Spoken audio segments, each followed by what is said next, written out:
آ جاؤ. تو اس لیے حضور دعا مانگ رہے ہیں کہ اللہ میرا دین سنوار دے، کہ وہ تو میری اصل بنیاد ہے. دین کے سنوارنے کا کیا مطلب ہے؟ دین کے سنوارنے کا ایک مطلب یہ ہے کہ دین کے بارے میں جو یقین ہونا چاہیے وہ یقین اندر پیدا ہو جائے کہ بغیر دین کے کوئی بھی کامیاب نہیں ہوگا.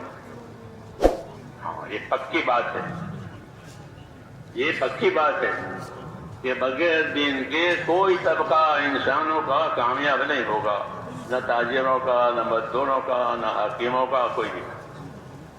یہ اپنی جگہ رہے طبقے، لیکن ان سب کی کامیابی کا مدار اللہ نے ان کے دین پر رکھا.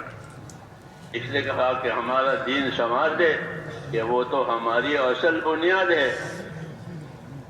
اصل بنیاد ہے نجات کے لیے بھی، اور اصل بنیاد ہے رہبری کے لیے بھی. کہ دین ہوگا تو آخرت میں نجات ہوگی، دین ہوگا تو یہاں صحیح رہبری ہوگی. حق کیا ہے، باطل کیا ہے، حلال کیا ہے، حرام کیا ہے، ظلم کیا ہے، انصاف کیا ہے، یہ دین بتائے گا. یہ دین بتائے گا کہ انصاف کیا ہے، ظلم کیا ہے، حق کیا ہے، باطل کیا ہے، سچ کیا ہے، جھوٹ کیا ہے. جس طرح روشنی میں ہر چیز کھل جاتی ہے کہ کانٹا پڑا ہے، چابی پڑی ہے زمین پر، ہاں روشنی ہو گئی، تو کانٹے سے بچے گا اور چابی اٹھا لے گا، کام کی چیز ہے. تو ایک روشنی ہے، ایک رہبری ہے. اس لیے اس کا سنوارنا ضروری ہے کہ اپنا دین ہمارا سنبھل جائے. اور دین سنوارنے کا مطلب کہ اندر دلوں میں اللہ تعالیٰ سے صحیح تعلق ہو جائے. ہاں، یہ ضروری ہے کہ ہمارا تعلق اللہ تعالیٰ سے صحیح ہو جائے. اللہ سے کیا تعلق کریں گے؟ اس کا تو کوئی رشتہ دار نہیں ہے، اس کے برابر کوئی نہیں ہے. کہ اللہ سے تعلق عبادت اور بندگی کا ہے. ہاں، یہی تعلق اللہ نے ہمارے درمیان میں پھیلایا ہے. تم سب میرے بندے ہو، جنات اور انسان اور ملائکہ یہ سب اللہ کے بندے ہیں. تو بندگی والا تعلق اللہ تعالیٰ نے دیا ہے، اور دین اسی کی رہبری کرے گا کہ اللہ کی بندگی اور اللہ کی عبادت کیسے صحیح ہو جائے، کیسے بندہ بن کر زندگی گزرے. اس کی رہبری دین کرے گا کہ بندہ بن کر زندگی گزارو.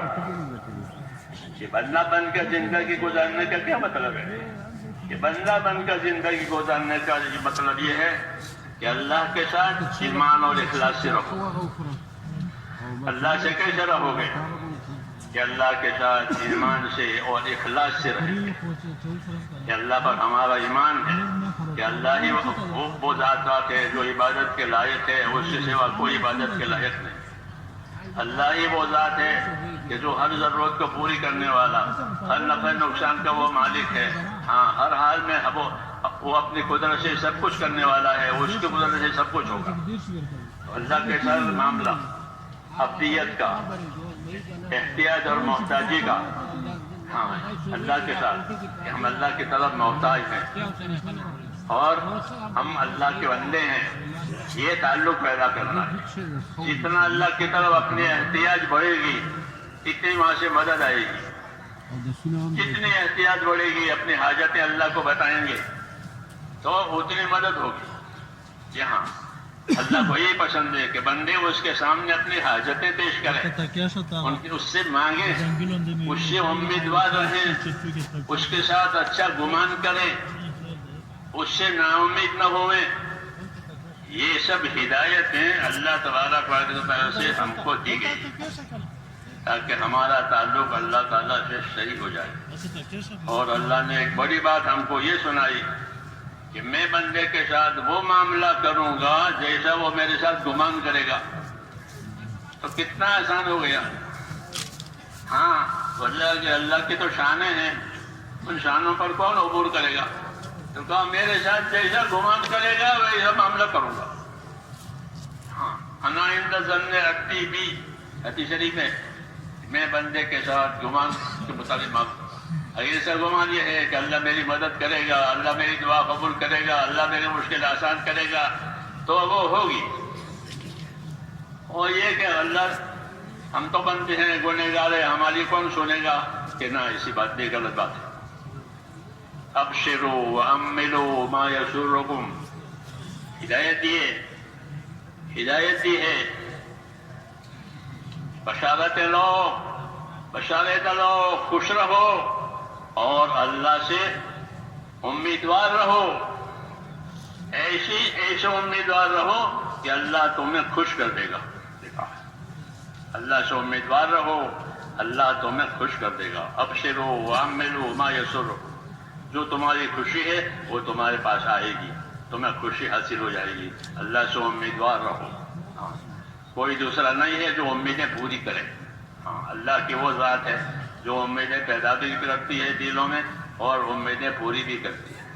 اس لیے تعلیم دی ہے کہ اپنا اللہ کے ساتھ تعلق صحیح کرو، یقین کا، خوف کا، اچھے گمان کا اور اطاعت کا. یہ اس کے عوامل ہیں.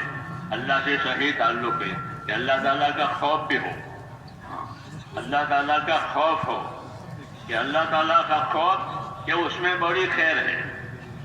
جو اللہ سے ڈرے گا وہ اللہ کی طرف چلے گا. یہ ہے اللہ کے خوف کی تاثیر الگ ہے. دنیا میں کسی مخلوق سے خوف ہو تو آدمی اس سے بھاگتا ہے، دور رہتا ہے. کہ شیر کا خوف ہے، کہ سانپ کا خوف ہے، تو اس سے دور ہو جائے گا آدمی، اپنے آپ کو بچائے گا. اور اللہ کا خوف، کہ اللہ کے خوف میں یہ تاثیر ہے کہ جس کو اللہ کا خوف ہوگا وہ اللہ کی طرف جائے گا. کیوں کہ خوف کی چیزوں سے بچانے والا بھی وہی ہے اور نفع کی چیزیں دینے والا بھی وہی ہے، اور کوئی ہے نہیں. کہا جاوے حضور صلی اللہ علیہ وسلم کے بارے میں سنتے ہیں کہ ہوا میں تیزی آ جائے